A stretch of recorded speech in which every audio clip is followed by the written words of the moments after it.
Պարոնյան փողոցում Դվինի հարևանությամբ նորակառույց շենքում ունենք վաճառքի բնակարան $285,000, իսկ այս ֆրանսիական պատշգամբից էլ տեսանյութ բացվում դեպի Պարոնյան փողոց ու հրաշք Դվին։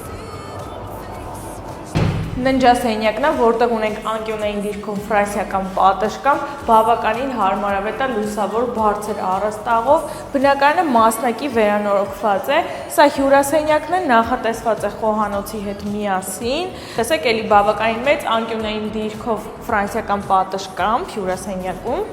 Երկրորդ ննջասենյակը էլի անկյունային դիրքով ֆրանսիական պատշգամբ, բոլոր պատշգամբներից նույն տեսարանն է բացվում, ընդհանուր մակերեսը 98 քառակուսի է, սա էլ նախասրահն է, այստեղ էլ առանձնացված լոգասենյակ ու սանհանգույցը բավականին մեծ։ Քիչ կոսմետիկ գործ են մնացել անելու ու հաշվի առնելով տեղը, նորակառույց շենքը, շենքի որակը ինձ թվում է շատ հարմար ու լավ արժեք է։